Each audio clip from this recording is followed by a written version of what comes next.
Good morning. Good morning. Happy Monday. No, nobody says Monday. It's never a yay. Uh, it is Monday, April the 28th, It could be 2025. Monday. There are people No. who work in the service industry, and their weekends are the hardest time of the. They work hard all weekend. Then they have restaurants that have Monday off, We and used to, then yeah, my and mom's they're like, restaurant used to have yeah. So that. yeah, We used to, it's an Asian restaurant thing. Trust me. Like many Asian restaurants, mom and pop ones, anyway, are closed on Mondays. That's fun. I have the fire alarm going off at my house. never a dull moment. So Are there any dogs or cats that can put the fire out while you're on the air? okay, there it goes. I think my mom is cooking something. Oh Speaking of God, Asian restaurant, she's a retired chef. my So mother-in-law used to set off the fire alarm at my place when she cooked. She was very partial to fried fish. And so she would fry yeah, fish in the house, and the whole house would yes. have smell like. I mean, the cat was happy, but no one else. Cat's like, Not yeah. like last night. My house smelled like herbes de Provence. So Yeah, that that's a good smell though. you Frenchies. It's a good smell. Anyway, you guys are tuned in to the Ted Manila Information Show, or TMI for short, where we bring you way too much information. I am Manila Chan. That over there is Ted Rall. Today we have a guest coming on at about the 15-minute mark. Very exciting. Yeah, it'll be. I don't think we've had a social media founder on this show before. No, that's certainly not. No. Techie person. Yeah, so I've got a lot of questions. We're going to be talking with Jeff Dornik. He's the founder and CEO of Pickax. Yeah, brand new social media site. I think they're in pre-launch is what Jeff is calling it. So we'll kind of dig into that, the whole free speech stuff, and yeah, we'll dig into that. Politics, lifestyle, culture, all that stuff, and what his platform is promising to deliver. What'll make it different in the market. So a lot of questions for him. He's going to join us at about 10:15, so another 13-14 minutes or so. Meanwhile, wherever you guys are consuming this, make sure you guys hit the like and subscribe button, the thumbs up, because it's different on every platform, but we appreciate you being here. If you want to support our little channel, you can simply do that just by subscribing and following. It doesn't cost you anything. Although if you would like to join us on the Rumble side and become a paid monthly subscriber, a supporter, we will be starting in May.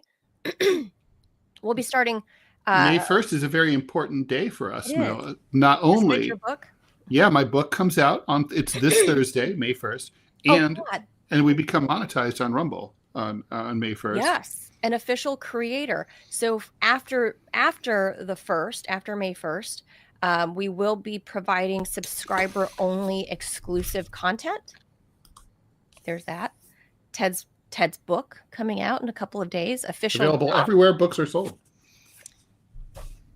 So hardly any physical location. Yeah, which is to say, almost nowhere. Almost nowhere except Amazon until they decide to ban you. That's true. Yeah. Yeah, that's not even a joke, which we could probably ask Jeff Dornik as well when he pops onto the show. It's not his fault that all the bookstores are dying, but yeah. I know. But people read social media feeds. They don't read books anymore. True. So there's that. I see that our guest has popped on backstage. Hi, Jeff. We see you. We'll be bringing you on shortly in just a minute. Real quick, we want to hit some breaking news that allegedly, Ted, Vladimir Putin says that he wants a unilateral ceasefire. That was breaking just a couple minutes ago. 3 days. May 8th. Well, it's not like if he wants one. I mean, obviously he can. It's unilateral, so he can just do it. Starting May 8th, 3 days. Russia is promising not to bomb Ukraine during those 3 days. May 8th, you will remember, Manila, last week I did speculate about this. I said that he would want to do something on May 8th because that's Victory in Europe Day. That's victory in the Great Patriotic War against the Nazis. And and I had a feeling that he'd want to pull something for May 8th. Interestingly, it's May 9th, as our friend Mark Sloboda has told us, in Russia, because of the time difference. But Right. I think he's conscious of the international, ramifications of this. Not to mention, I looked this up, in Ukraine, it was May 8th. So this is kind of like a sly way of saying this, like, hey, so we defeated the Nazis in 1945, and we kind of did it again in Ukraine. Well, they're all but fully removed. Kind of hard to remove an ideology, Ted. Oh no! That's not. Yeah, the work is not done. Are you kidding? With the Azovs and all those people. Yeah. So at least there will be some pause. But Ted, if Vladimir Putin calls for this unilateral ceasefire for a couple of days in commemoration of Victory Day, who's to say that Zelensky isn't gonna? Well, it's a unilateral ceasefire. You don't have to. The Ukrainians don't have to honor it. Right. Putin's calling for it, but it doesn't necessarily mean it's going to happen. But the symbolism is there. Excuse me. Symbolism is there. It's obviously meant to be a goodwill gesture towards Trump, who's trying to negotiate a peace accord here. Trump, who said some bad, nasty things about this man on the screen. We should talk about that. We will talk about it on the other side of the guest, because I do see him popped on backstage, so we should probably bring him on early since he's here. Yeah, we can do that. Let him be on his way. Let him do his day. Yeah, I feel like CEO. I've never been a CEO, so I don't know what CEOing looks like. Very busy. I feel like very busy. Lots to do. Right. I feel like you have a gaggle of people that are always going to ask you about, hey, can I do this? Hey, what if we do this? Hey. So I feel like it'd be a very busy schedule if you're a CEO. And I would never want to be a CEO. No, that is not I want the paycheck, but I don't want It would be nice. Do the work. Yeah. I don't want to do the, being pulled in 50,000 different ways by all the employees. Not interested in that. Not to mention, it's it's criticism like the day is long constantly for people like me, who are always just like the CEO of That's true. No one ever says you got to anything take nice incoming. About you got to take incoming. Oh, yeah. If your title, if it's your name, comma, CEO of XYZ, you've got to take incoming. Yes. That's life. That's the job. Yeah. That's part of the job. All right. So with that, let's switch gears and bring in our guest just a few minutes early. So I'm glad he's here. Let's do it. Very happy to be joined by Jeff Dornik here on the TMI Show. He's the founder and CEO of Pickax. That's a social media site dedicated to freedom of speech and freedom of reach. I'm sure he'll explain what that means. He's also the host of the Jeff Dornik Show, where he's interviewed everyone from Senator Ron Johnson to FBI Director Kash Patel to Dr. Pierre Corey and more. Jeff, thanks for joining us here on the TMI Show. Thanks for having me on. Been looking forward to chat with you guys. Likewise. Hey, so we've got a lot of first of all, a lot of questions besides this, about your actual social media site, but tell us what CEOing is actually like. Yeah, it's a lot of multitasking and talking to lots of different people in lots of different areas and lots of meetings and phone calls and all that kind of stuff. And luckily, we don't have like a ton of like employees necessarily, but I'm working with teams. Our tech team is based in Texas, dealing with a whole host of different people and all that. So there's definitely a lot of working. I live on the West Coast, but I work East Coast time. So I wake up at like 4:30 in the morning and then work through that just because I got to deal with all the East Coast, people and all that. So it's a different lifestyle. And then throw on top of that, we have an almost 3-year-old, son running around the house. And so between that and starting a company, it definitely keeps you busy. Been there. We're all boy parents here on this show. Yes. Apparently. So I get it. My son's only 6. So it wasn't a distant memory of 3 and the trouble that boys get into. Mine's 21, and it's still not a distant memory. Yes. We did just a couple weeks ago. We did have a run in over to the ER, just with just goofing around and running into sliced his nose open, had to deal with that whole thing. no. And so luckily he was a trooper, did phenomenal, did great. Stitches. But you're being a parent of a 3-year-old boy who has a lot of energy, it's that comes with the territory. Yeah, that happened to my kid too. It was like, you get that call. So I'm at the ER. We need to know, are we doing plastic surgery or not? I'm like, for what? Yeah. Well, it was funny too, because I was that next weekend I spoke at an event up in Rochester, New York, and there was a lot of doctors and things like that were there, and I was sitting with a couple of them who used to be like ER, work in the ER and ICU and all that, and they're like, the kids are usually great when they come in for things like that. They're great, and just like with our son, it's the parents that they have to calm down, that are freaking out and all that kind of stuff. So. Sure. I was just at urgent care yesterday, so I know we spent an hour and a half at urgent care yesterday. But this is like a regular thing the for my kids son. are troopers. Yeah, that's true. Yeah. But it was me going like hyperventilating, like, oh my God, what's wrong with his eye? Oh, is he gonna be blind? Like, what do we? Do I need an eye patch? What's happening here? But. To that end, it's very nice to meet you, and we all have that in common. Kids at different stages in life, all boys, and oh boy, have I got things to say about being a parent to a young one in this day and age. But we'll save that for another time, because I feel like you and I could talk about that. Oh yeah, Jeff. Oh yeah. Ted's almost clear. He's got a different issue because his kid's already in college, so that's But that's a whole different. But it never ends, as you guys know. It never ends. It's a whole different set of issues for that generation in this era, which is what we sometimes involving, as you well know, social media.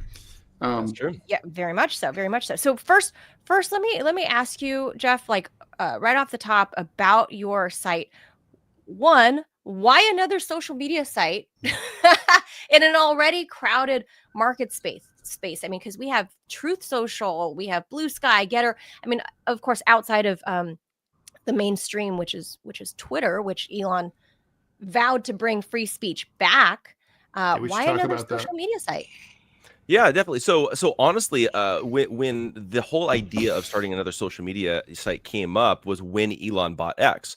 And I started, kind of following along with what he was doing, who he was hiring, what's going on. And I started looking at this, and I'm like, this is not going to be a free speech platform, despite of what he's saying. Like this to me was a big, data grab, because I just started sitting here thinking, and I'm like, you don't go and get a loan for $44 billion to defend free speech. You have to have some sort of like return. What's going on? Well, it turns out that I ended up being right, that it was a massive data collection, thing in order to incorporate XAI or Grok, his artificial intelligence. And what a lot of people don't realize about Elon Musk is that, he is one of the biggest data collectors in the entire world. Tesla is a massive data collection, thing. And so what a lot of people don't realize is that they're collecting data on, basically everywhere you're going in your Tesla. Anytime you plug in your iPhone or any smartphone to charge your phone in a Tesla, they're collecting your data off of your phone, and then it's going into their servers and all that kind of stuff. And a lot of people don't realize that. But if you actually go look at the terms and conditions when you buy your Tesla, you are giving them permission to collect all of your data off of your phone just when you plug it in. So I always tell everybody, be careful when you're riding a Lyft or an Uber and you're plugging in your phone to charge it or whatever it is, because that's all going on a Tesla server. So this was just another thing. And then you start looking at, okay, what are the terms and conditions that they're putting in, as they're developing X when they transferred it from Twitter over to X? Well, they have this policy, and you can go look it up right now. It's called freedom of speech, but not freedom of reach, which means they will basically allow you to say whatever you want, but that doesn't mean that they have to allow anybody to actually see it. And so that, to me, flies directly in the face of what our founding fathers desired for freedom of speech, where if you go back and you look at the early days, the whole point of the First Amendment, you have freedom of speech and you have freedom of the press. And a lot of people, they think that freedom of the press is that if you're a credentialed journalist, you can say whatever you want. But that's not what our founding fathers intended. Freedom of speech was you can go down to your local town square and you could say whatever you want. You could spout your opinions. You get a freedom of expression, freedom of thought, the whole deal. Freedom of the press was your individual right to write out your grievances, go down to your local printing press, print up a bunch of pamphlets, and then distribute it amongst whoever will take your pamphlet without restriction from the government. So the very definition is without restriction. So they can't limit you. But so you cannot be a free speech platform if they are limiting your reach or your ability to pass out your digital pamphlet, which would be a tweet or an article or a blog or something along those lines. So when everybody's talking about free speech, I think everybody was thinking, okay, well, Elon's not kicking me off the platform. Okay, great. That's nice. But what's the difference between getting kicked off or being able to post something and you earn a following of, let's say, 10,000, 20,000, 50,000 followers or 3,000 followers, and they only let 3 people actually see your post? Is that actually free speech by definition? I would argue not. So that's really became the motivation behind building another social media platform, is trying to bring something where you can have freedom of speech, freedom of reach. We're really leaning into helping content creators to be able to have more direct access to their audience without us being gatekeepers, and then also helping people to be able to monetize, because that's another aspect of censorship that's going on, is the demonetization aspect as well. So we're just trying to basically find how can we use technology to help give everybody their voice back and their platforms back, and be able to support themselves while they are either, being a journalist or being a blogger, being a writer, hosting a show, whatever that might be. We're trying to facilitate kind of bringing back that true freedom of expression. Jeff, let me ask you about how does that look, right? So the practical aspect of this, I mean, we're basically talking about throttling.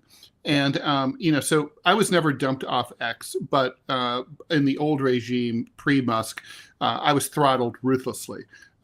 Basically, I mean, I had about 9,000 followers, and just, sort of during the Biden years, I just noticed that suddenly no one ever saw or responded or liked anything that I did, even though I didn't change my content. I got labeled. I got labeled Russian propagandist. And Russian media. I remember that. Because I worked for RT. I was Russian media.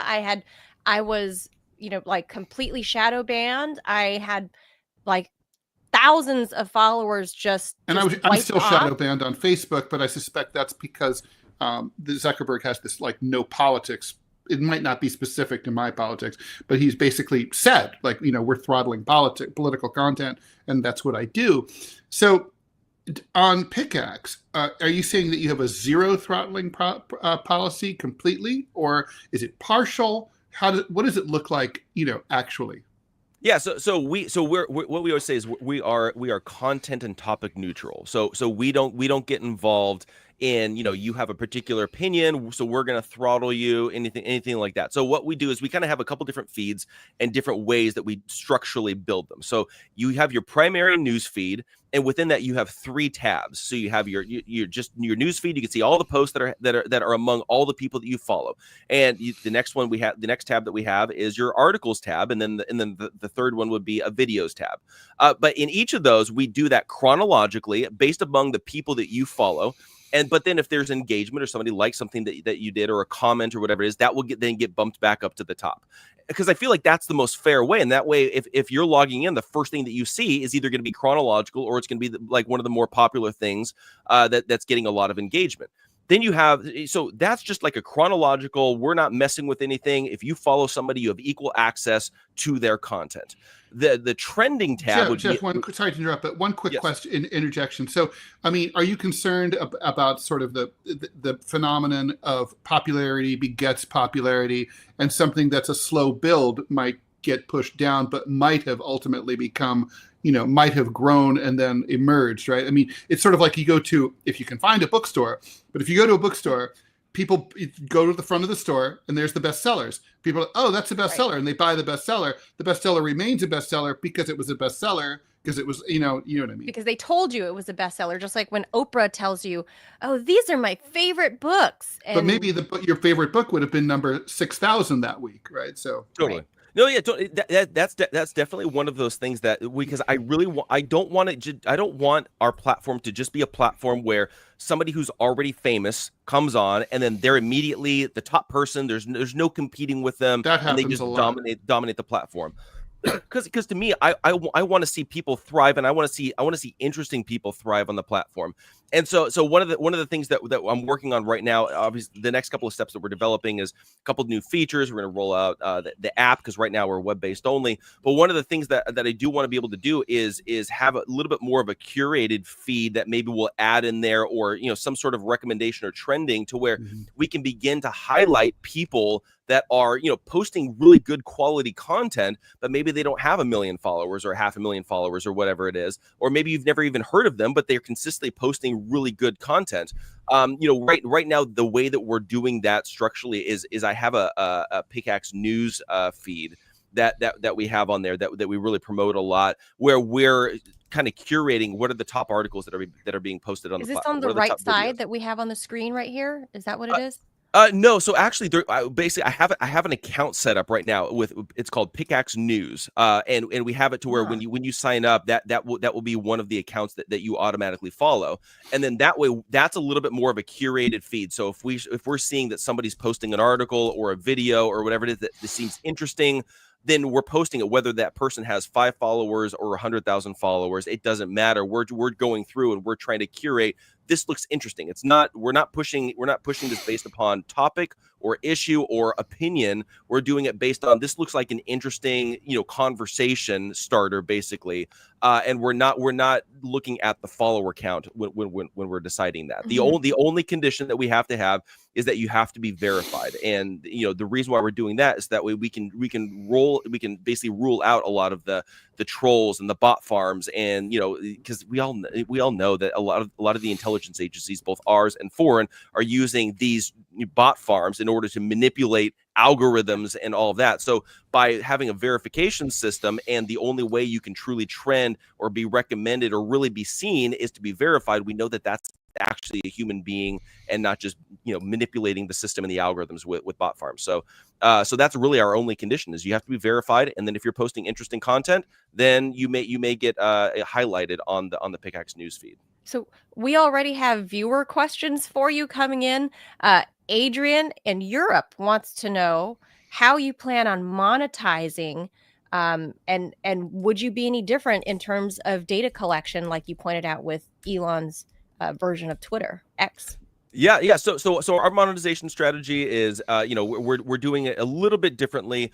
Obviously, we have the ability for content creators to be able to put things behind a paywall if they so choose. And so that's one opportunity that we have. The other one that we are doing is we are running ads right now. We're doing a slightly different strategy. Instead of doing impressions based ads, we are doing almost like an affiliate style model, to where we get paid as a company if our ads generate revenue for the company. And so then they will pay us based upon those generated ads. And the thing that I realized from running a podcast network is that it's not as consistent, but you can actually generate more revenue by going down this route. If you're strategic in, the kind of companies that you work with and partner with and all that, we're also going to eventually going to develop our own, Pickaxe Plus, premium stuff, but we're not doing it to where you're buying access or buying views or buying, a higher rank in the algorithm. We're doing it where we're going to be offering particular features that you will probably want. And if you want it, great. If not, that's fine. And we're not going to penalize you by not being a premium subscriber of Pickaxe. It's just, we're going to have some extra features, maybe some extra analytics. Maybe you can send out email newsletters. There'll be some interesting, unique things that we feel like you would actually want to pay for. Kind of thing. So that's really going to be our monetization, strategy. But specifically from a content creator standpoint, we're going to be doing a revenue share from our ad revenue among our content creators. But unlike X, where it's really based upon impressions, which is leading to a lot of the clickbait and just the firebombs and everybody posting insanity across the platform, we're going to be doing it to where it's going to be kind of a combination of article views and impressions, post views and impressions, the number of followers that you have. It's going to be kind of this aggregated, almost you could say it's an algorithm, but a way that we're able to see that it's not just you going on there and posting controversial, one hit, posts. It's, are you also getting engagement on your articles? Because you can write articles on our platform, which is going to be long form content, which means you have to spend more time and energy and effort into actually, writing. Are your videos that you're posting, is that getting interesting engagement or impressions or views or things like that? So we're going to be looking at it from not just the, can I post this controversial one hit, clickbaity, post. It's going to be, Right. am I providing quality long form content to the platform, and then we'll have a revenue share for content creators on our platform from that standpoint. And do you view this, your site in particular, will it be aimed towards like a right-leaning population? Is it going to be a destination for the right, the way, at least I don't know if that was the intent of, like, say, Getter or even Truth Social or gosh, I can't even rattle off all of them. But anything, it seemed like, at least during Twitter 1.0, anything else that started up was deemed automatically right off the bat as, a far right destination. And, do you want to attract lefties, all types, or is this going to be catered specifically to people, kind of right leaning and further right? No, yeah. So it's a really good question, and I thought through that a lot in the early days of developing this. I realized, like, my target audience, that the crowd that I want to attract is kind of center left, center right, because I feel like that's when you really start getting interesting conversations. We can bring back nuanced conversation and actually debate and discuss things without just, like, when you start getting into the hardcore MAGA crowd or the hardcore progressive left crowd. A lot of times it's literally just attacks and everybody's just talking past each other, and that's not really what I want. I kind of want, I'm really going after that center left, center right crowd that's just sane. We can have conversations, we can have debates, and we're not hating each other at the end of it. So that's really the target audience. But specifically when it came to those other alternative social media platforms, I know a lot of the CEOs and a lot of the platforms. I actually pitched my idea for Pickax to several of the other social media platforms, and they all turned me down. And so I'm like, oh, I'm gonna have to go get my own investor and do my own thing. But when you look at Gab, for example, they got big, and I like Andrew Torba as a person, but the platform just got hijacked, because the reason why Gab got big was because Facebook started kicking off all the white nationalists and the KKK guys and all the racists and Nazis and all that. And then they had nowhere else to go, so they all congregated on Gab. Torba ended up leaning into that side of things a little bit too much, I would say. But what ended up happening was that they just became this cesspool for anonymous troll, white supremacist, Nazi, KKK members.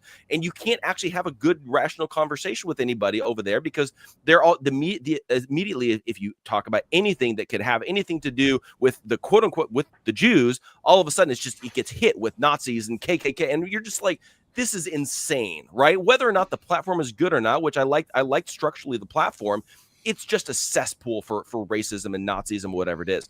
So, but then Getter and Truth Social, they got big in the censorship days of Twitter when everybody was getting kicked off. And I got kicked off of Twitter for interviewing an African-American, conservative guy that was running for Senate out of Illinois. And it was in the middle of COVID. And I asked him, why is the African-American community so hesitant to get vaccinated? Because the rate for the African-American community getting vaccinated was far lower than other races. And he brought up the Tuskegee experiments. And he's like, culturally, we have this stigma that do we actually trust these health agencies when they're coming in for that? And I got banned from Twitter for asking about that and talking about that, because I was promoting vaccine hesitancy. And so what ended up happening, I had nowhere else to go, so I went over to Getter along with a lot of my other friends that were getting kicked off, and it was mostly right-leaning, conservative MAGA crowd people that were there. So it ended up being same thing with Gab. We ended up congregating on this other platform, and so you can go through and you can see this. And so then when I saw Pickax, I'm like, it's going to be a much harder build, because we don't benefit from people being kicked off of the platform. But that means the nice thing, though, is that if people are coming over to Pickax, it's because they see the value in what we're offering. And so then it's not just going to be this cesspool of one group that's getting targeted by another social media platform and they have nowhere else to go. I'm actually having to go out and I'm earning it. So that's why I'm going on conservative shows. I'm going on left-leaning shows. I'm going on center-left. I'm talking to people in the entertainment industry. I've got a meeting later today with an up-and-coming, comic book, company. It's like, come on over to Pickax. Here's how we can help facilitate what you guys are trying to accomplish. And so by doing that, it's a much harder build. But I think in the long run, it's actually going to be a lot more quality. We can actually bring back, again, center left, center right, sane thinking, rational people onto the platform. But every single person that's coming over, we're earning, as opposed to, oh my gosh, I just get kicked off of the social media platform. I have nowhere else to go. Yeah, I feel like we know that Blue Sky launched recently. Same founder as Twitter, right? Same guy. I've also heard that he's kind of gone off the rails himself personally. I'm not sure. Don't know the guy. But because he invented Twitter, or I don't know. I've been a user of Twitter since like 2009, right? Since it was in its infancy, and now there's Blue Sky that was meant to, I think, in my opinion, I don't use it, but it's catered towards the left. If people are going to kind of brand all these different social media platforms, Gab and Getter is for right-wing nut jobs, and Blue Sky is for these soft, squishy snowflake leftists. Is there really a space, you think, for people to want to be a mishmash of things where, I don't know, if there is no censorship on Pickaxe, isn't it just liable to become like this mudslinging place? Well, so I think that, so when you, the nice thing is that Truth Social already has the hardcore MAGA people, right? I'm not trying to compete with them, right? I was talking with somebody that worked over at Rumble the other day, and they were trying to pitch me on advertising on even Truth Social. I'm like, let the MAGA people go over there. That's totally fine. Like if the MAGA crowd wants to come over to Pickaxe, by all means, come on over, whatever it is. But I'm not targeting that, because they already have their home base, and they're not leaving Trump that's over there on Truth Social. They're over there, they're following him. That's totally fine. For me personally, like I voted for Trump in all three elections, but I actually endorsed RFK Jr. this last time around, which got me in a lot of heat with a lot of my friends and all that kind of stuff.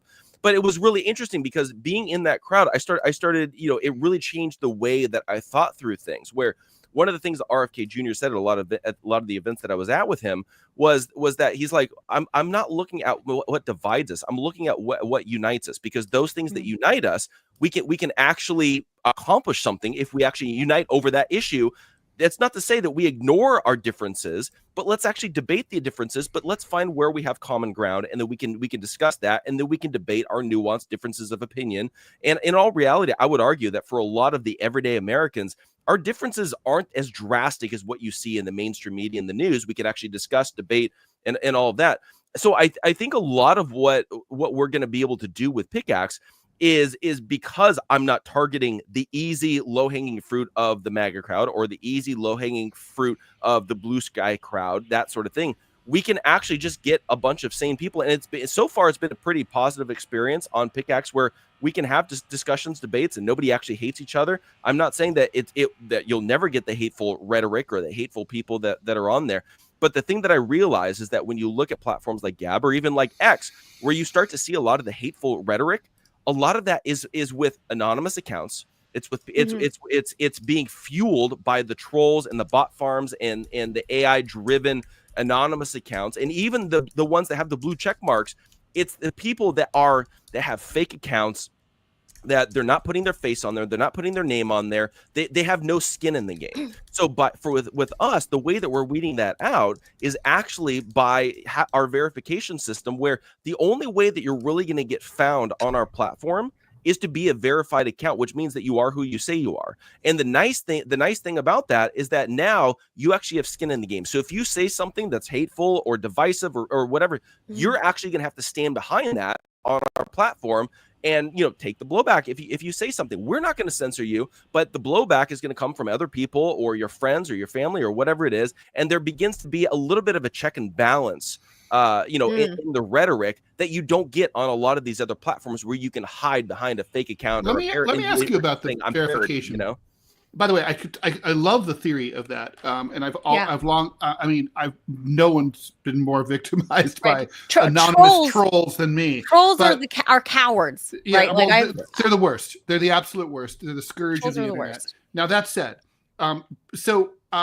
poking around Pickax this morning, I took note of that, and I'm thinking, okay, well, I want to be verified, but then I'm like, how do I know you're not going to pull an Elon and collect my driver's license? You have to upload the back and front of your driver's license to be verified, right? Mm-hmm. I'll set aside the fact that some people don't drive, whatever. Point is, how do I know you're not going to sell that data to Elon? Yeah. Well, so when we do our verification system, literally all we're looking at is your birth date, where you live. Are you in the United States? Because right now we're US based only. But are you in the United States? And does your name match with the name that's on there? And I always tell everybody, if you do have a verified pseudonym or a company or whatever it is, to email us, and we'll figure out how to verify that you are who you. Yeah, like my legal name isn't Ted, right? Right. I mean, right, that kind of thing.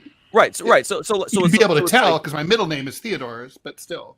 Yeah, exactly. Well, and the thing is that, like, for example, it's like if we're getting a bunch of gamers that are coming over to our platform because we're connecting with Rumble in a way that, if you post a Rumble video, it's playable on our platform. We're rolling out a beta feature to where you can actually connect your Rumble channel to your Pickaxe account and to where it automatically posts your video or your show when you post on Rumble, and it's playable. So we're actually getting a lot of gamers that are hopping over, and I had to start kind of rethinking this because I'm like, well, the gamer, their name that everybody knows them by on Rumble is not their actual name, but I can see that that's actually the person. So I'm working on a new verification, program to where we can verify.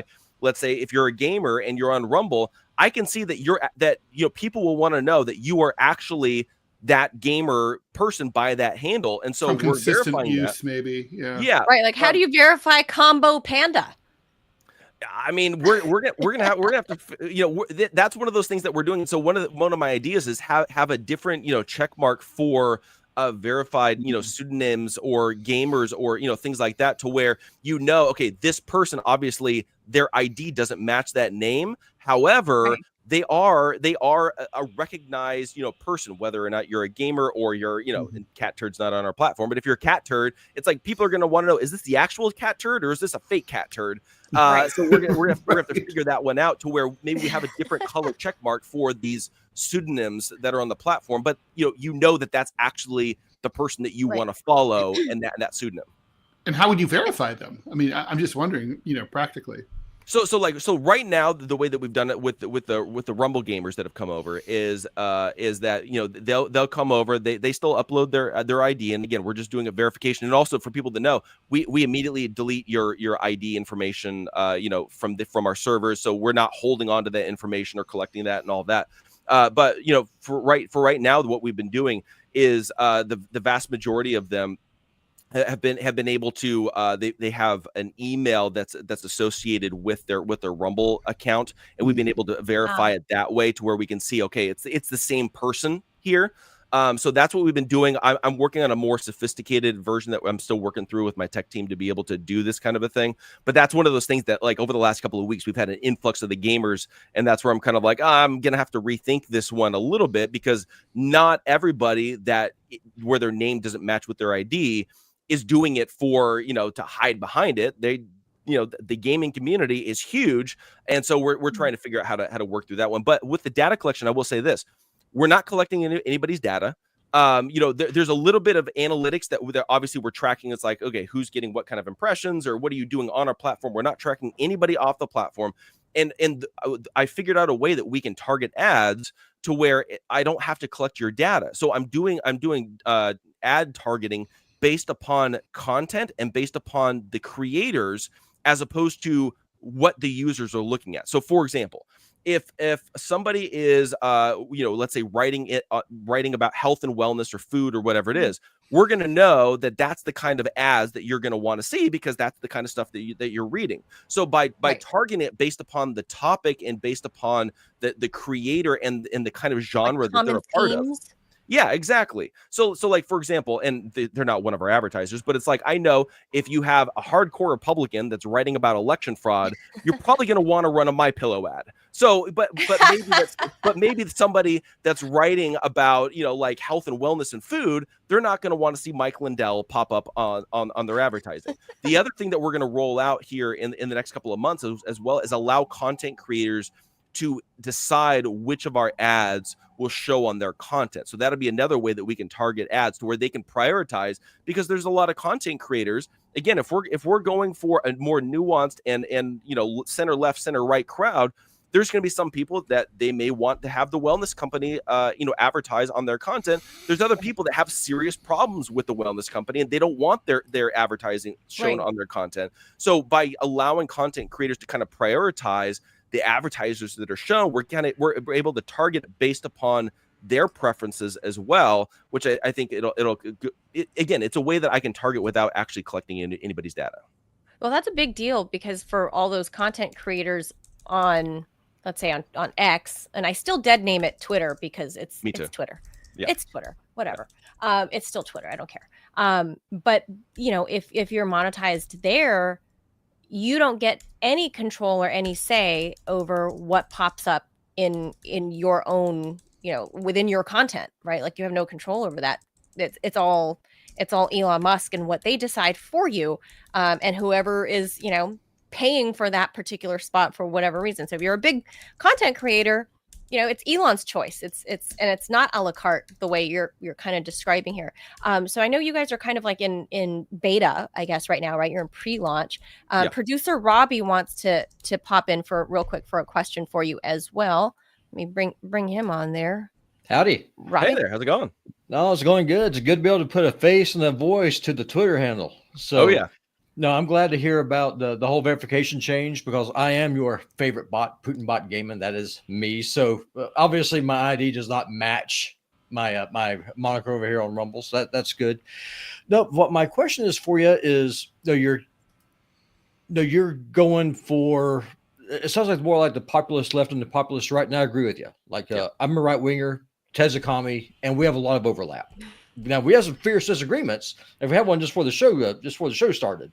That's just me against my twisting hosts over there. But no, I just wanted to let you know, I think that's awesome. I like what you're doing. I've been on your platform now for about 2 weeks. Love it. Thinking about deleting my X account, like, honestly, and just be on Pickax just because I hate X.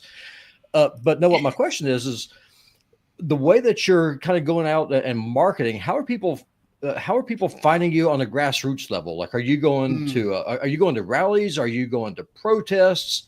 And if you are you just going to the righties? Are you going to the lefties? Or how are you pounding the pavement to let people know, hey, I'm here. You have an alternative.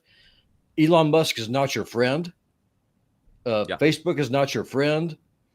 And here you can actually speak and people can actually see what is it you're saying. So how are people finding you outside of advertising on X? Yeah, totally. So there's been a lot of, mostly I've been going on shows. I come out of the more conservative world, but I also created a lot of enemies when I endorsed RFK Jr. instead of Donald Trump.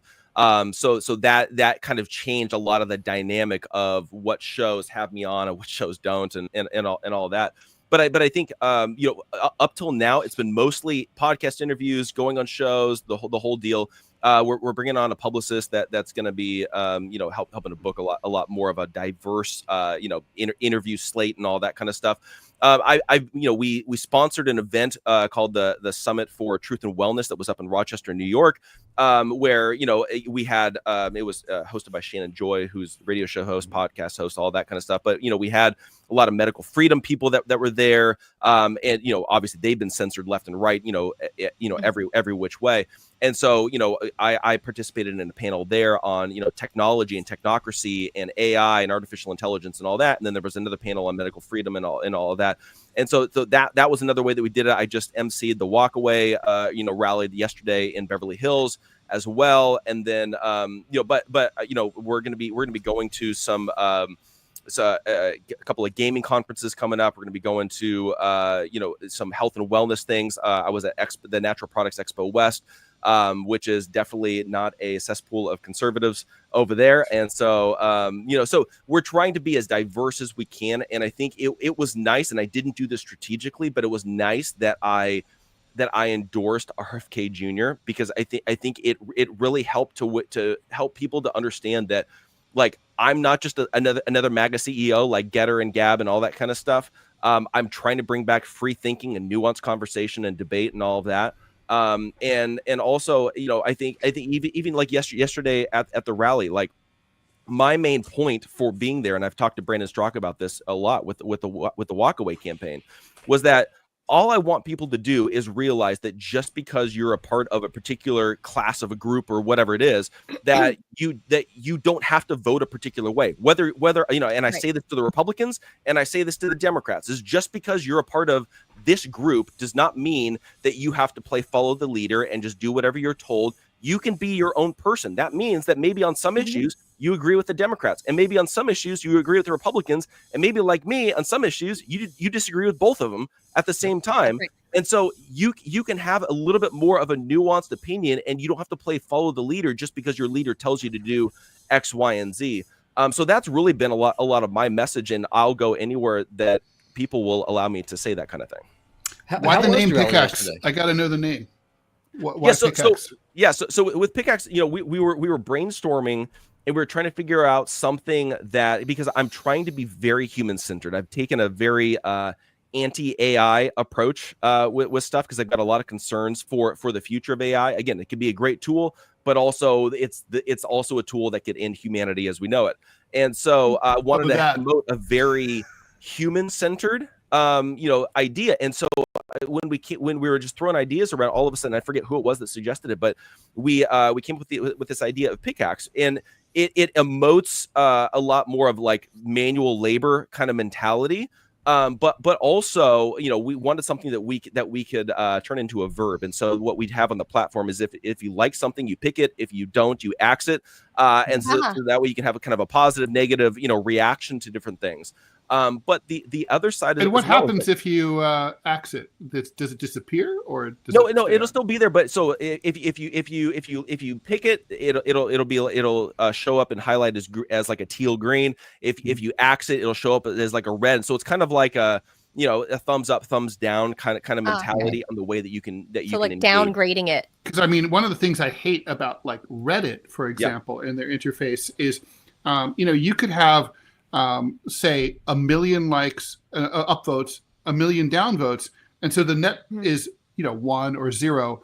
But the fact is that thing engaged with 2 million people, but it looks like nobody cared. That's stupid. Because it's a wash. Right. And so we're not doing it as a way that you can upvote or downvote in the algorithms or the way that it's seen. To me, the way that we're treating it right now, and we're going to again fine tune a little bit of everything as well as we go along. But both of those are seen as an engagement, because I don't want it to just be, because originally we were thinking, let's do an upvote and downvote and people decide what trends and what doesn't based upon popularity. And then I'm just sitting here thinking, and I'm like, so then all you have to do is if you just cater to your base and just preach to the choir, and then or let's just say people weaponize that against you, and they just get a bunch of people to downvote it. That's what they do. You're screwed. And so I'm sitting here and I'm thinking, and I'm like, I want to encourage people to have interesting and nuanced conversations, and also don't be afraid to say something that's controversial. But if you're afraid of that algorithm of the upvote and the downvote, and that's going to affect you, you're not going to say something that may be controversial or outside the box or things like that. Self-censor. Yeah. And so for me, I'm looking at it like, okay, so both of those are seen as a positive form of engagement, because you just said something that's maybe somebody said, hey, I disagree with that. But that's a good thing. We should be okay with disagreeing with each other and not be afraid of that. So we're definitely not going the Reddit route of it's not a popularity contest when it comes to the upvote, downvote. It's just another way of you being able to engage with that post. How did the rally go yesterday? Like, did you have a big turnout? Was anything interesting happen? Was it kumbaya and bonfires and marshmallows? How did that work out for you? Just so in case you can't see it, we have it up on the screen. This is from the walkaway rally was it in Beverly Hills, Jeff? I'm from Los Angeles. So it started in West Hollywood, and then we went over to Beverly Hills. WeHo. So And what was And what was this rally about? Yeah, so my friend Brandon Strzok, he's got an organization called Walk Away, where what he does is he just goes around and he lets people know that, hey, you just because you are in his case, so he's a gay conservative now, but he used to be a Democrat, and so he's like, just because you're a part of this class of people, whether it's gay, African American, minority, whatever it is, doesn't mean that you have to vote Democrats. So right. The whole point of it is just saying, like, look, don't just, again, like I always say, don't just play follow the leader. You can think for yourself, and whether or not you will continue to vote Democrat is totally fine, but just know you don't have to just because you happen to be a part of this classification class. And so we ended up starting in West Hollywood. Initially, we were going to do a march through WeHo, and then Antifa showed up, and things started getting a little spicy.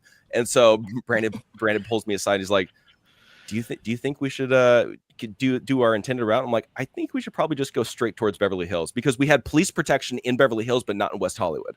And so West Hollywood came out with a statement where before our event that said that we don't condone this event, and this event does not represent the values of West Hollywood. And I'm just sitting there, I'm like, literally the message of this entire event was, you have value because you're an individual, not because you're part of a classification of a group. And so like, why is that bad? And we said from the stage multiple times, these protesters that are over here, it's like, we're here to defend your right to speak too. We believe that everybody as an individual is created in the image of God, and you have intrinsic value by being an individual. And so everybody, left, right, whatever it is, you have value, and your thoughts matter, and your speech matters, and the whole deal. But it was a great event, but it was definitely getting a little crazy because we did have Antifa in their full get up, and you could tell who were the legitimate protesters that were there because they truly believe that what we were doing is bad. And I get it. I disagree with them, obviously. But then you had the instigators that were there that you could tell were trying to start something. There was one guy that was arrested. It was definitely a wild experience. Look, I'm from Los Angeles, born and raised. It was like I was born, turned 18, and like somehow I was automatically enrolled into being a Democrat. Although I haven't voted Democrat since Al Gore and all of that fell apart. I've primarily voted progressive, but this time around I did vote for Donald Trump, and I've said it publicly, and I've never voted Republican before in my entire life. So stuff like this appeals to people like me, right? Like, and what you're saying, what Pickax represents, it appeals to people like me, right? Like I don't know if I'm kind of a moderate, or I just, whatever makes sense. It's a la carte, topic a la carte, right? It's like I might go way right on this thing, but I might go way progressive on this other thing. And above all, I'm going to do what feels right to me. Like, forget all whatever the label is. Don't care. So something like this, and I believe, Ted, we've had Brandon Straka on when we were at Radio Sputnik. That's right. I think it was the day that I was off. So I remember, being excited to hear that he was going on the program, because I think more people need to understand that this is, politics should not be weaponized into small political camps or large political camps. In this case of, this tribalism is what is tearing this country apart. So that said, I don't, unless you have something else, Ted, I want to throw this out at you as the last question, Jeff, is that, given your experience this weekend in WeHo, and the rabble rousers were bound to show up anytime that you're trying to call for unity amongst the population, at what point did, I would say that the left, where I come from the left, at what point did they give up and abandon the idea of free speech and the working class, and why they've lost election after election because of those issues? When did they abandon that, and how and when did it become an issue of the far right? Yeah. So this is the hard part about this conversation, because it's a very nuanced conversation, and there's a difference between the public perception that's out there in the mainstream media and what's really going on. So like, the last couple of decades, obviously there's been a switch. You go back to like the 70s, whatever it is. Free speech was totally a Democrat thing, and the Republicans were just like, we got to push our conservative values and our Christian values on everybody. And obviously that progressed for a very long time. And I'm saying that as a conservative, lifelong conservative Christian, I've always voted Republican. And the first time I even considered not was this last election cycle going with RFK when he was running. But what's interesting is that it's like since Trump got in, it's like all of a sudden you really started seeing a lot of really big push from the left talking about like misinformation and disinformation, and especially with COVID that really ramped up. And then all of a sudden you started seeing the conservatives that were started being like, well, hey, you can't censor us, even though we were the ones that were censoring everybody in decades past. You can't censor us. So then all of a sudden everything flipped. And but then now I'm seeing like a lot of conservative and a lot of MAGA people, the same ones that were censored throughout COVID and all the craziness, they're now talking about like, how dare you platform this person? How dare you do this? And I'm just like, come on, guys, can we just like be consistent? And this is where nope. Nope. We can't. Careful. Neither side, I would argue this, neither side is consistent at all. And the perfect example of this is this whole continuing resolution fight that we have every year or whatever it is, where it's like when a Democrat's in charge, Republicans oppose the continuing resolution. When a Republican's in charge, the Democrats oppose the continuing resolution. And I'm like, you guys are the same coin, just different sides of it. You guys are both doing the exact same thing. And so when we're talking about free speech and censorship and all of that, it just comes down to whoever's in power. Is really what it comes down to. And it's really frustrating because it's like when Republicans are in charge, and right now you've got Republicans in charge, it's like all of a sudden now we're just sitting here and we're like, okay, well let's deplatform everybody, let's censor, let's why are you doing, and let's censor colleges and universities. Yeah, I'm just like, can we just have free speech? Can we censor Gaza protesters? Exactly. But everybody likes free speech for their side, and they hate the free speech of the other side. That's all it is. And this was one thing that got me in trouble. Even my colleges. I went to a very conservative Christian Baptist school in Arizona when Arizona was coming up with they were trying to put in a constitutional amendment to ban gay marriage, and I remember telling a lot of my conservative Christian friends, I'm like, I don't think that this is the fight that you guys actually want to have, because the pendulum swings back and forth. And so when conservatives are pushing to ban gay marriage, you're like, okay, cool. Maybe you have the majority now, and you guys are trying to push, your religious beliefs and all of that.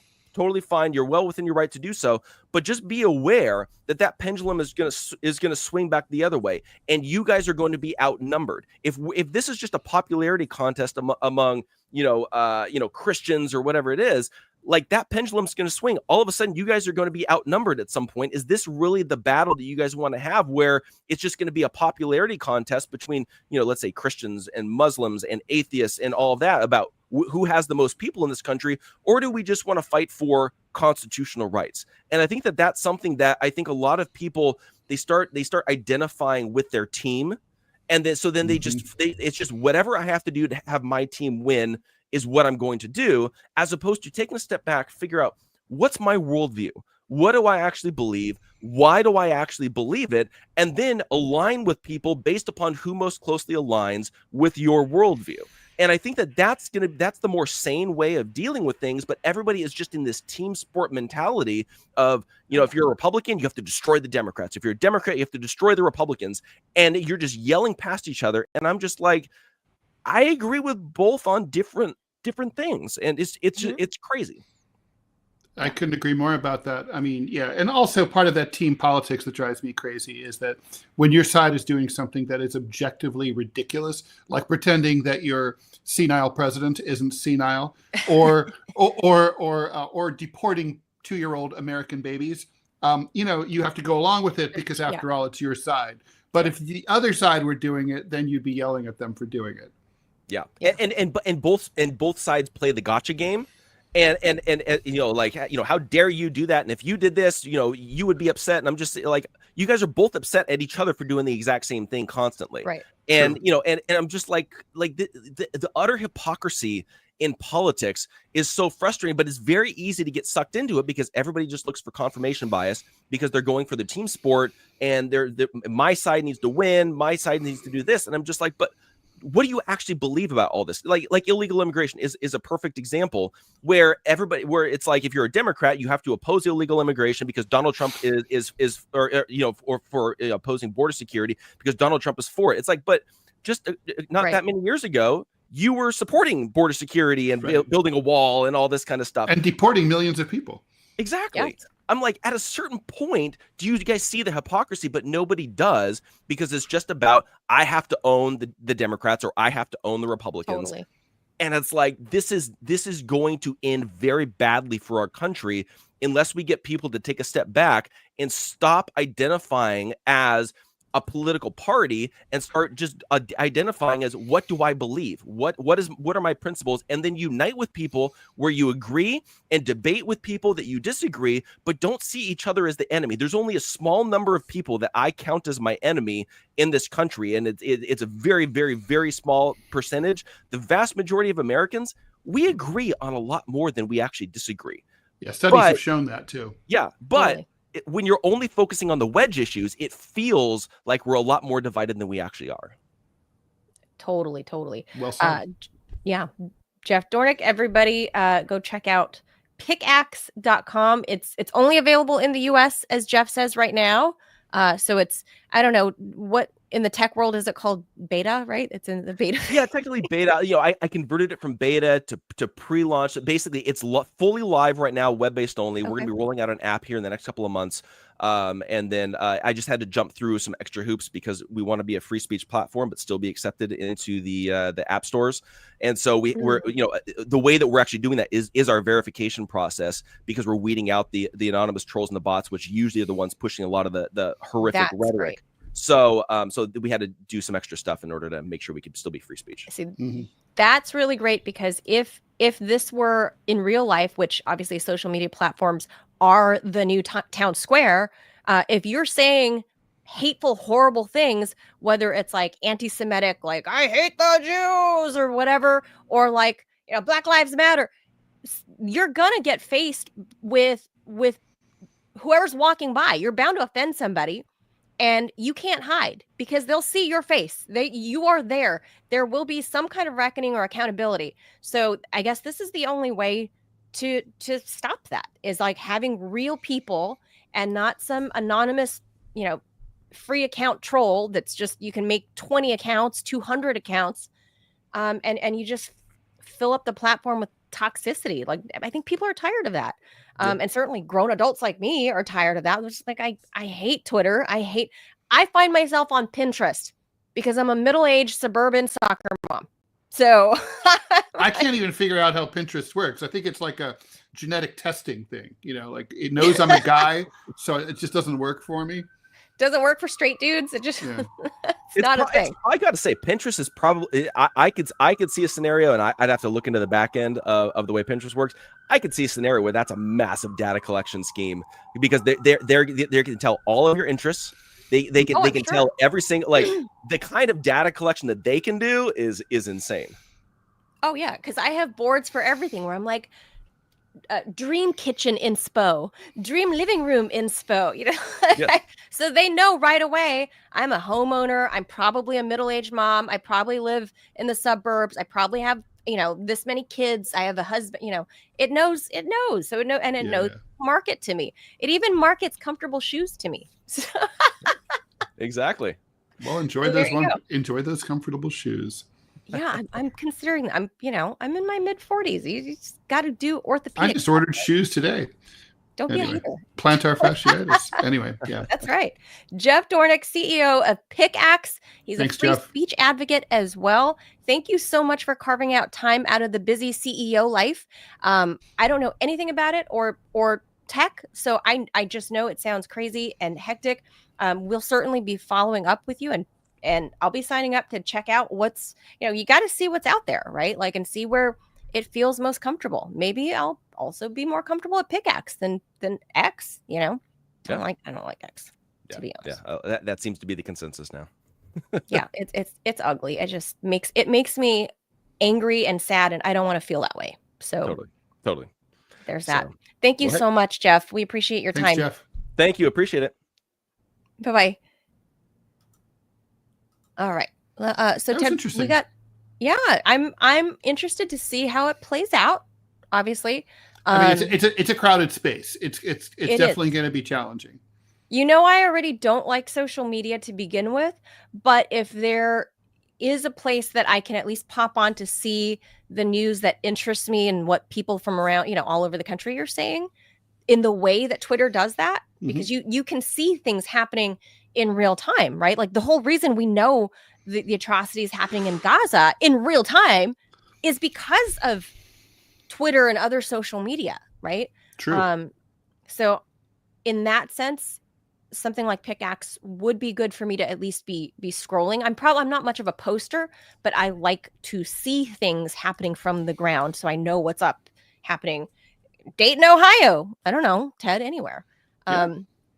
But anyway, do you want to do a few minutes? We can just read through real quickly. Yeah, Don't let's need do a it. lot of commentary. There's a lot of news that I feel like we shouldn't ignore, that we need to get to real quick. I'm going to hit the jaws.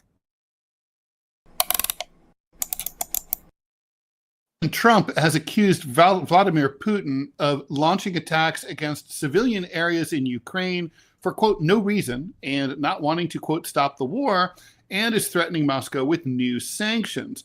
This statement comes just as Putin reiterated Russia's readiness for unconditional talks with Kiev during a recent meeting with Trump's special envoy, Steve Witkoff.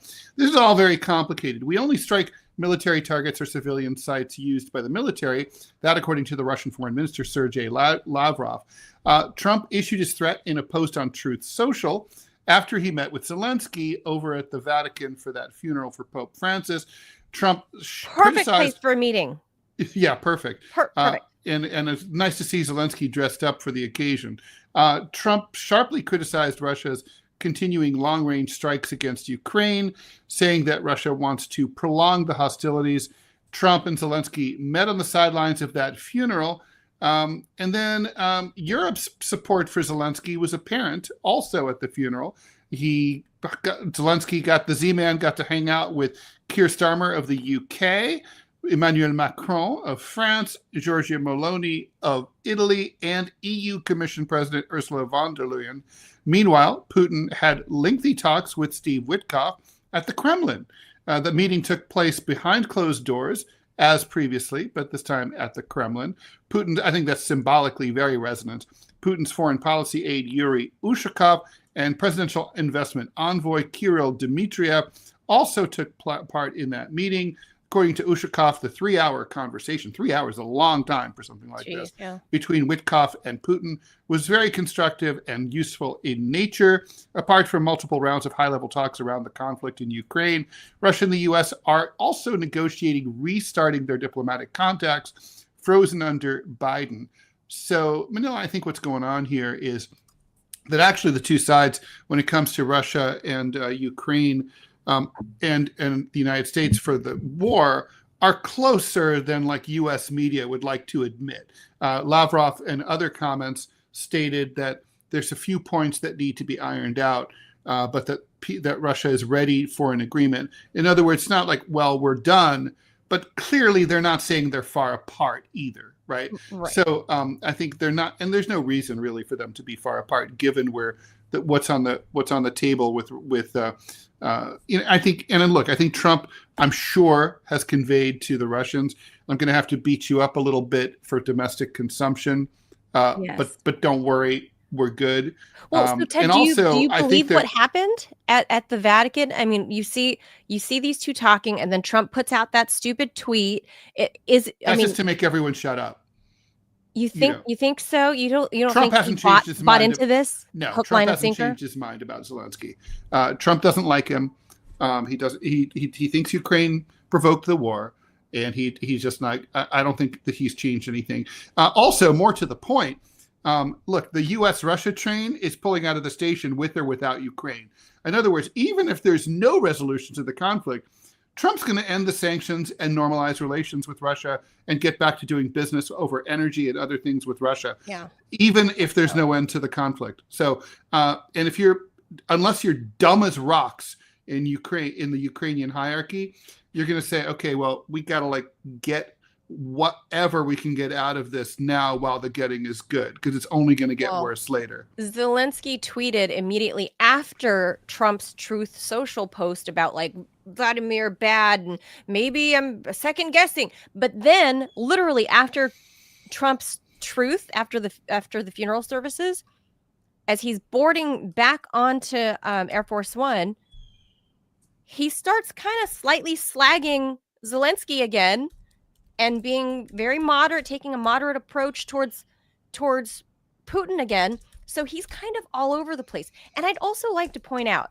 that I was right. Zelensky did not have enough respect to put on a fucking suit. What he's wearing there is the shirt equivalent of cargo pants. True. I mean, it just is. Although Trump didn't dress appropriately either, you know. And I don't know if you know this, but well, I think I've mentioned this. I was supposed to meet with Pope Francis. The LA Times didn't let me. Anyway, the Vatican sends very strict protocols about how you're to dress, how you are to, a live pope. And then, that's for the live pope. So with the dead pope, everything's supposed to be black, and even the red, even Trump's suit. People were criticizing him more than Zelensky. Look, he at least wore a suit. It really technically should have been a black suit. It should have been a black suit. So I don't know what it is with people who just can't follow simple instructions. It's an IQ test. They both fail. And Zelensky, I mean, look, I don't know if people were just giving him a pass because at least it had a collar and buttons. Yeah, it's not even tucked in. It's not even tucked in. I know. Like, he's such a schlump. God, what an. Anyway, I thought the whole thing. So I think, look, I think that, I mean, you can't take this. There's a lot of bluster here on all sides. Trump had to take the meeting with Zelensky because there's so much pro-Ukraine sentiment in the U.S. in its internal politics. There's no way he can just like completely blow him off, after what happened in the Oval Office. But I think, I'm optimistic that we're going to end up with a peace agreement. This right here is where the real deal is being worked out. Yeah, I mean, 3 hours. I mean, he wouldn't that right there. I'm sure Putin bloviated over, the medieval history of the Russian Federation for 2 hours. Yeah, for 2 hours in the 16. You may not know in 1512 we have situation in Moldova, but still, that's a lot of time to talk about things. Clearly, the U.S. is going to normalize relations. Clearly, the sanctions are going away. There's no question about that. Look at the smile on Vladimir Putin's face. That's a genuine smile. And he came to Moscow. That's massive. I mean, look at the smile on his face. That is genuine. He had like a warm look in his eyes. Yeah. Well, Putin, come on. This is Putin's victory lap. He's like, yeah, things are happening my way. That's how it is. That's right, bitches. Like everyone was over here looking at the shiny thing at the Vatican. For 3 years. It's been the Russians have been beaten up.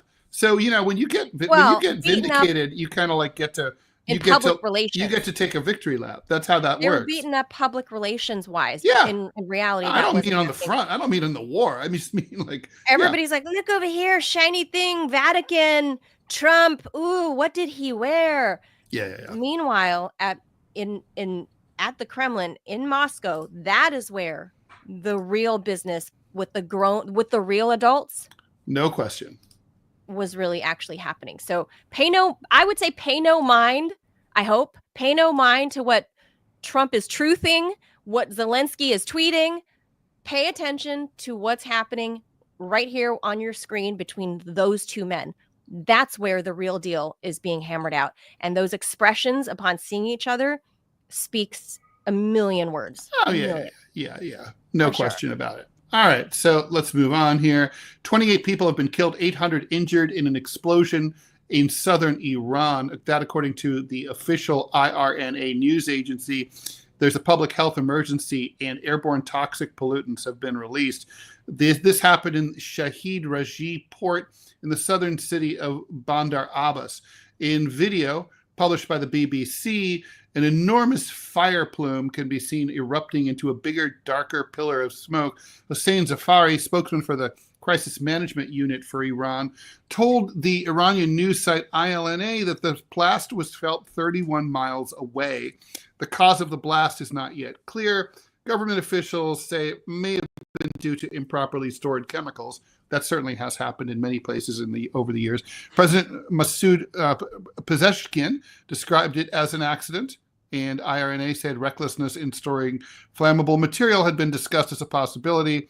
Authorities don't think terrorism or a military strike had anything to do with it. Yeah. When I first heard the news break over the weekend, I went, "Oh, I know who did that." But turns out, no. Human error. I mean, it's bound to happen, but I don't get how flammable materials are not better stored, Ted, like in things that won't go kaboom. Well, what happens is you have warehouses and they're full of old stuff, and sometimes people forget about it. God, Company goes out of business. That's kind of what happened in Lebanon. Remember? That's exactly what happened in Lebanon years ago. In Beirut, and things just sit around for a long time. Get though that you have hugely because flammable, nobody's checking on it. It's a bunch of old things. Every society, there's warehouses, old shit sitting around, and people forget about. I mean, that's just how it is.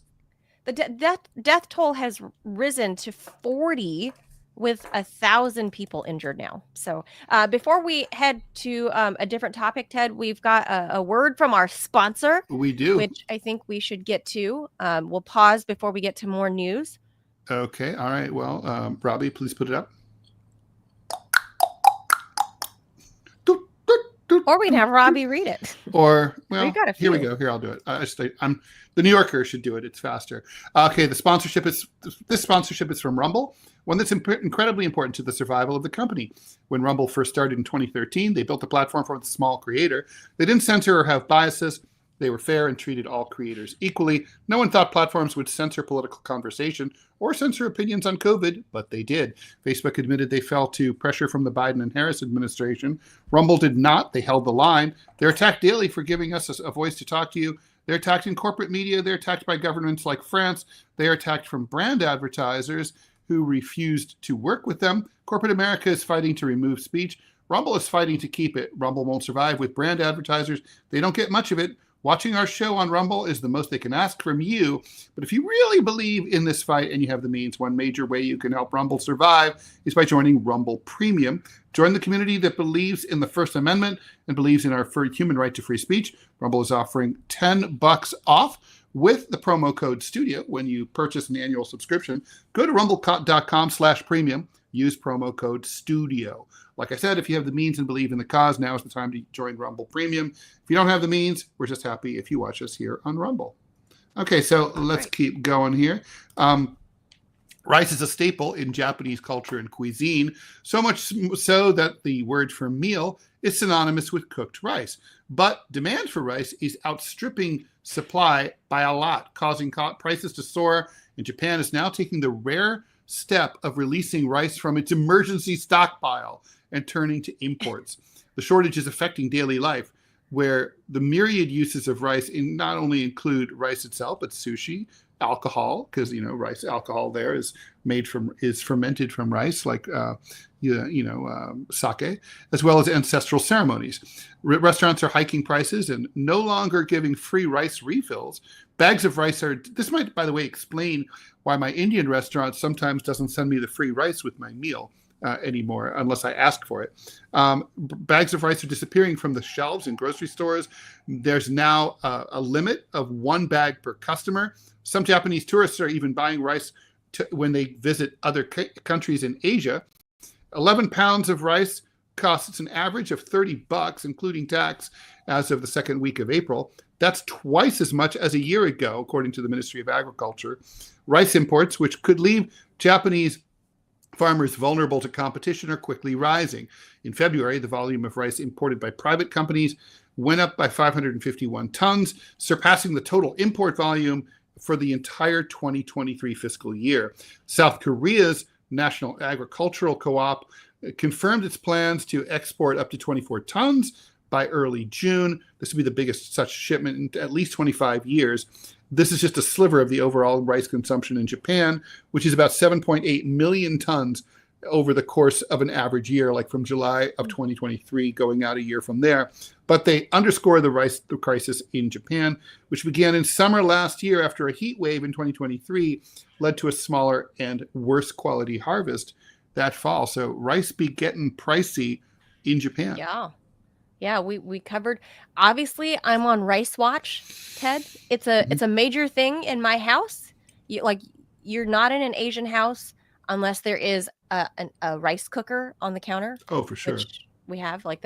It's just a staple in all of Asian food. It's just there for morning, lunch, breakfast, lunch, dinner, all of it, right? So for the Japanese to be going into their rice reserves, that's a big deal. And this is where climate change does, you kind of have to go, oh gee, what, like, it killed off rice. Rice is a hardy, it's a hardy harvest. Like it can survive like a lot of things, right? Like something had to have changed in the Japanese climate last year. It can't survive drought.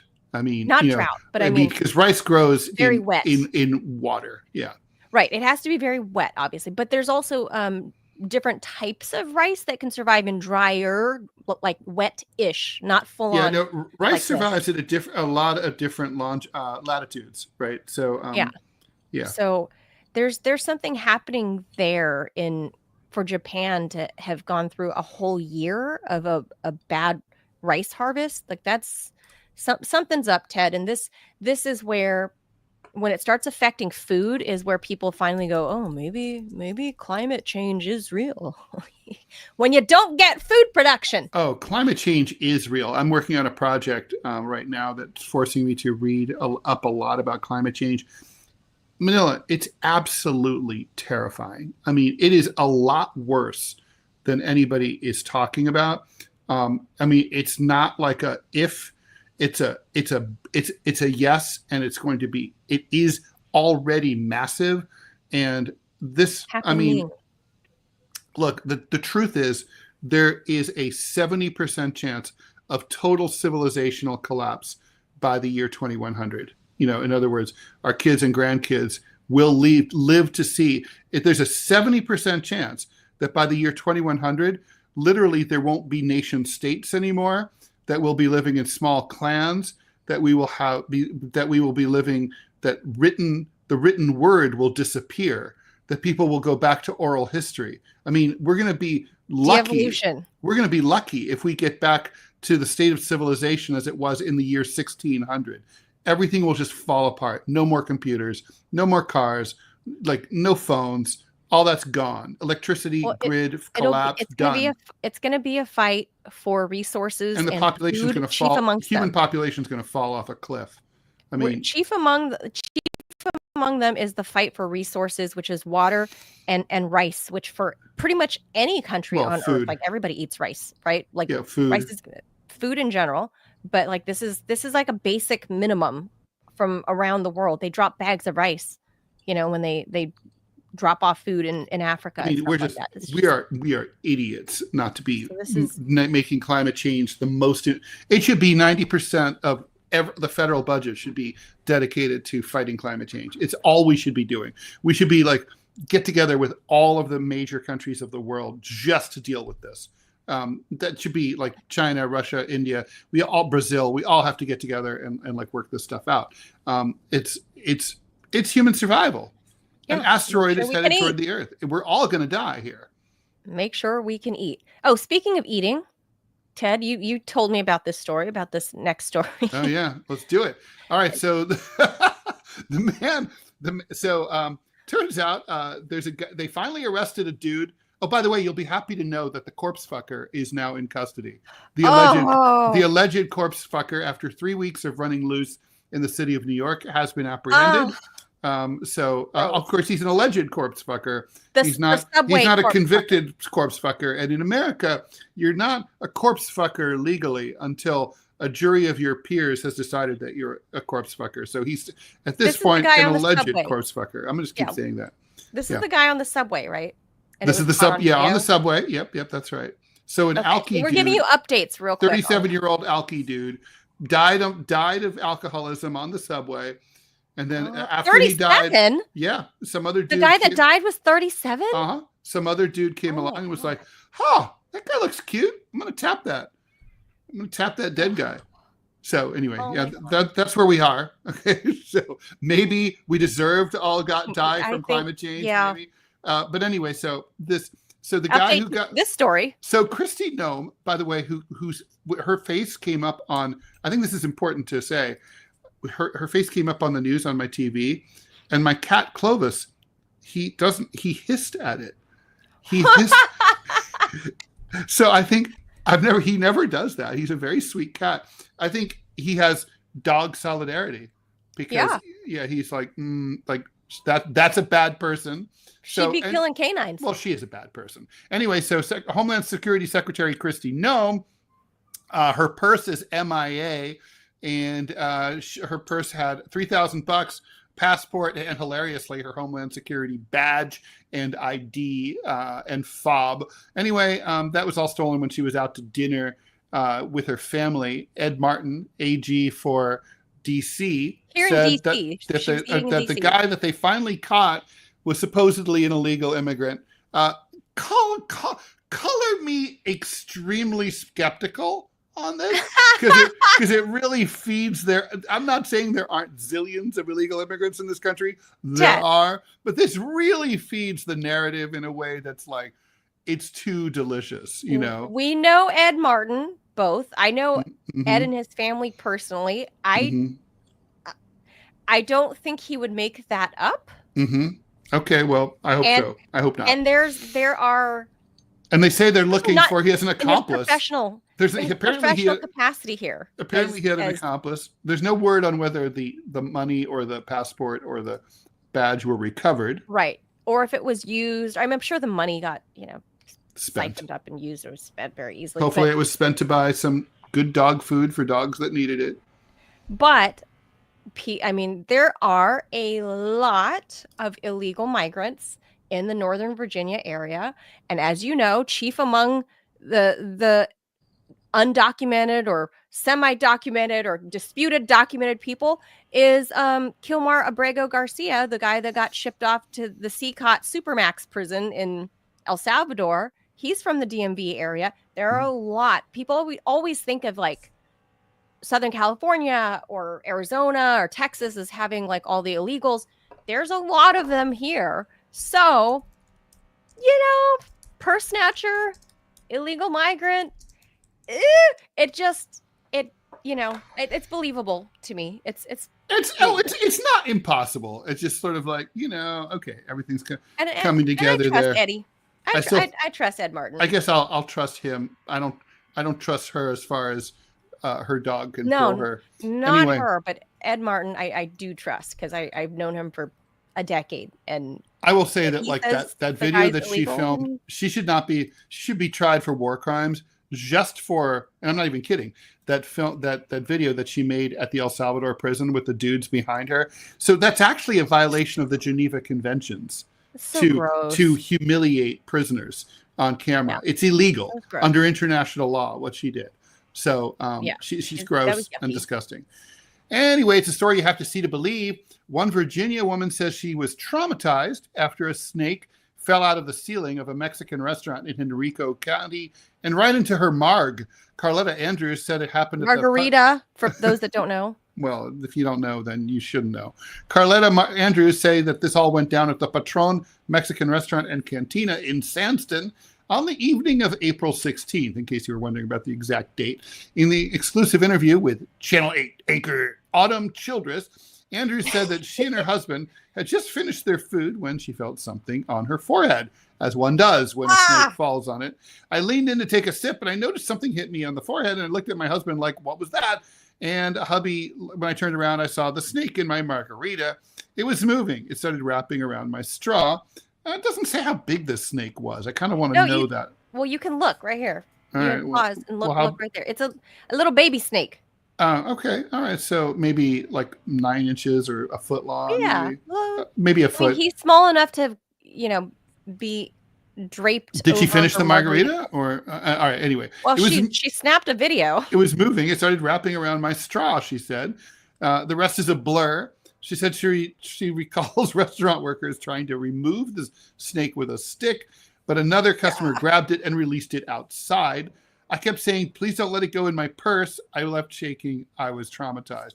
Still in shock, but not too much in shock. She posted the photo on social media because this is still America, right? That's right. Like if the corpse fucking victim, if the you don't corpse have the might have video, posted- it didn't happen. maybe the corpse himself could have come back to life, and if he had for a moment, he would have posted his ordeal to social media. Anyway, one commenter wrote, the way my soul would have left my body. Another person wrote, girl, they would have been taking me to the king. Elvis?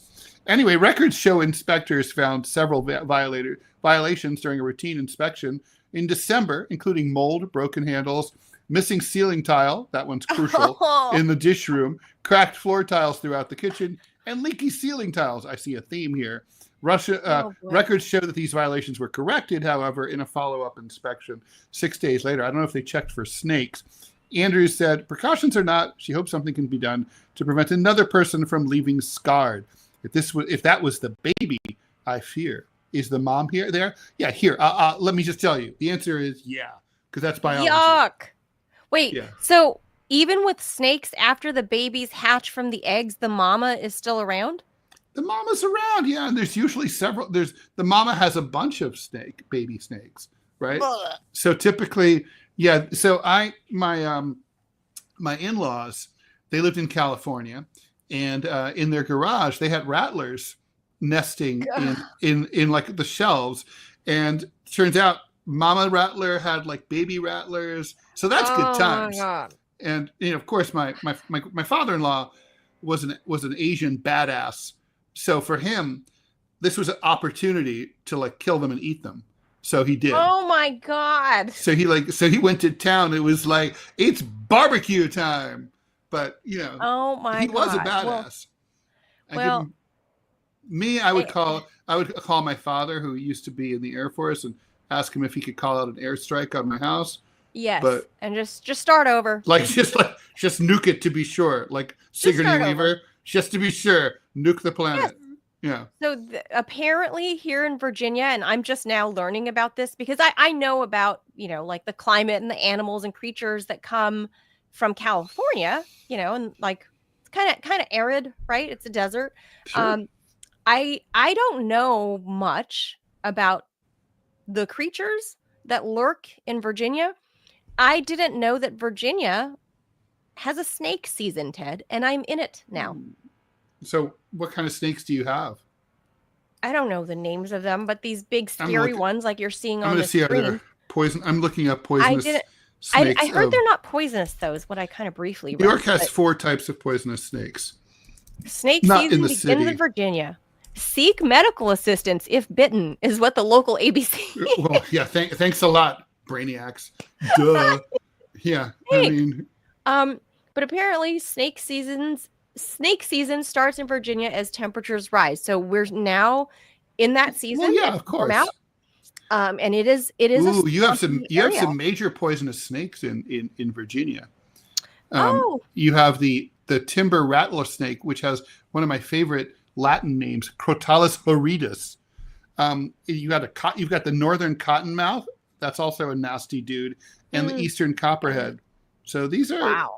There's only 3 venomous snakes out of 32 snake species entirely. It is important to note that in the state of Virginia, in the Commonwealth of Virginia, it is illegal to kill a snake unless it directly threatens you or your livestock. Maybe, and I don't know if it counts if they send you a threatening message on social media, but yeah. How do I prove it was like? What if I'm hiking along in Great Falls and I come across one? And somehow I just like crush it with a stone. Well, I mean, if it's an accident, like you were throwing the stone, you're like, you could use that as a defense. But if let's say the snake is just get a big rock, chilling, bash it. If the snake is chilling, because I would be prone to doing that, Ted. Like my reaction is kill it. Like that is. My reaction would be to get away from it that would be me. But you know, it's out. You're outside. You're in its space. You should leave him alone. Well, okay. I guess now I know I can get in trouble if I kill it. Yeah, don't. No, now you know. I didn't know it was illegal to kill snakes. I didn't know that either. I figured there's just like a pest. Right. Okay. I guess now I know. But at least he is not in my margarita. That's true. And since you were reading, you didn't see the video, Ted. Here's what you missed on screen. It's this little baby snake. So he's only slightly thicker than a straw. I saw him. Yeah. He's very small for sure, and we don't know what kind of snake he was either. He could be. But somebody grabbed him and threw him outside. So yeah, someone. Yeah, I would have grabbed the entire margarita and just been like, all of you guys out, rouse. No, dude, throw that thing down the garbage disposal. Done. But then that's what I would have done. Mama Snake might come. Angry. No, Mama Snake didn't even know where this one. Just down the garbage disposal. Done. You're done. No worries. And then you need to send the inspector up to the attic or whatever of this restaurant. Outside was the right move, for sure. Especially because that little guy like that's not going to hurt you. But he'll grow up to become something. Well, that's why you put him outside, so he has a chance to grow up, live his life. You know. No, I say dump it in the garbage disposal and turn it on fast. Okay, well, that's me. Yeah. See it outside, grab a huge rock and stone it to death. Done. There are a lot of, snakes are awesome actually, but yeah, I used to work in the herpetology exhibit at my Boy Scout camp when I was a summer camp counselor, and I couldn't believe I felt like they just signed me to that because they didn't like me, and so they're like, oh, let's have Ted go and handle the rat snakes, and I won't lie, I was scared, but I couldn't admit to other dudes that I was scared, so I had to be like, oh, no big deal. Inside I'm like, boom, boom, boom, boom, boom, right. So so it was actually great. I got to learn how to handle them. And they're not, they're once you know what you're doing, it's not really that big a deal. Look, I'm not for killing everything. I'm not generally afraid of big spiders, rats, mice. I'm not afraid, but a snake, because we have so many bitey ones in California, I think it's just growing up in California, California is kind of a place, and please don't take this the wrong way, that nobody should live. Oh no, I agree. I know it's not meant for man. Okay, there we go. It's the climate's terrible. I mean, imagine if you break down your car. Yeah, there's no water. You break down your car. Let's just say no one came to get you. You're dead within hours. Yes. I would take life into my own hands when I was anchoring out in Arizona, and I'd come home every weekend because my mom was recovering from a really bad TBI from neuroaneurysm, and I would drive through. Sometimes I would drive through Death Valley and go through the Salton Sea, which is the lowest point in California, where it used to be. It's a dried out seabed of sorts. And there's literally nothing there. It is, if you run out of gas, if you didn't get gas before you found yourself along the Salton Sea, you're shit out of luck, man. Yeah. You better hope you get cell service, because it is just, so you've got far as the eye can see. You've got wildfires, you've got race riots, you've got mudslides, earthquakes, tsunamis. It's a very inhospitable state. It's horrible. It's a terrible place. California dream my ass. It's a nightmare. All right, we got a quick ad here. We got to do this. If you're looking for a great place online for news, discussion, and entertainment, then check out Truth Social. That's Donald Trump's social media website. You'll get breaking news stories and commentary from top media figures. If you want to see Trump's legendary Truth Social posts and get on Truth Social today, join a growing community of patriots on a free speech platform designed to avoid censorship and cancellation by big tech. Make your voice heard. Join the movement. Join Truth Social. I'm on Truth Social. You're a truther? I am a truth. I'm not a 9/11 truther, but I am a on Truth Social. Are you a 9/11 truther? I'm like, there's only one aspect of the official story that I don't really buy, but I was No, friends. I don't One, buy my a lot of former best friend, he was a total truther. He believed that the missiles had struck the World Trade Center and not planes. And I believe the planes hit it. and he was like he believed in that movie In Plain Sight and all that. I believe there's other stuff afoot. I don't think we know.